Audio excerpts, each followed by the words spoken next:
anything to have to do with fathers and sons, family members, having to deal with estranged relationships, it triggers Ted because Ted's going through those same things in his life, And and yeah, he does the walk off out of their changing what room. I think it was a combination of two things. I think it was what happened between Jamie and his dad, Yeah. and then Roy's response Yeah, that's a good is call. what, because it was right after Roy's response is when Ted walks off and makes a phone call. I mean, Right. let's go ahead and take a look at that here before we get too far into it. My father killed himself when I was 16. That happened to me and to my mom. I'm so sorry, Ted. And look, I don't know if that's where maybe some of my issues stem from. No, it definitely is. Right. No, that makes sense. Do you want to talk about it now? No. No, not right now. I need to get back inside of the team. I just wanted you to know. Ooh, big reveal. That when that phone call took place, it took me off guard. Yeah. I wasn't ready for that phone call. I mean, we really find out why Ted is the way he is. Right. Because everything that's happening is all revolving, I believe now, in hindsight, knowing that scene, everything that's happening with his son, he's feeling like he is failing him, like let's just say, like his father did to him. He's not there for him when he needs to be there. Yeah, I mean, completely different circumstances, but yeah, I think that thought is there.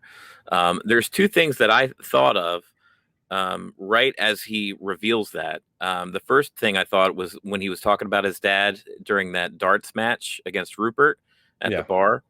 And he said, from age 12 to 16 or whatnot, I shot darts with my dad every single day. Oh, all the way up to 16. Yeah. And I was like, 16. Oh, that's when his dad, that's when his dad passed. And then the other thing is exactly what you said, where it's like just being just the absent father, and two different examples of a father not being there. And now he's kind of in the same position with his son. Unfortunately, he's kind of forced to be in that position. Yeah. So, that's got to be driving him extra nuts to be like just not there for his own son. Well, it's like he's not there for his son, but he's the father figure for all these other men on the team.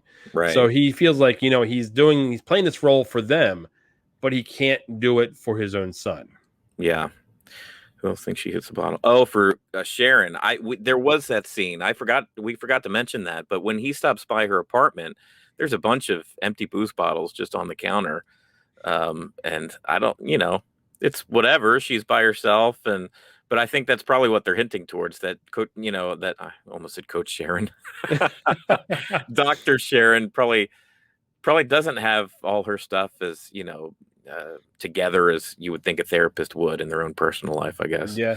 She also brought up here to be waiting to see exactly where his wounds come from. And that's a huge, huge wound. Yeah. I mean, that's something that you can really never get past in reality. Oh, no. Yeah. And it shapes a person. So it makes a lot of sense as far as who Ted is. This was a big nugget of information as far as learning Ted's backstory.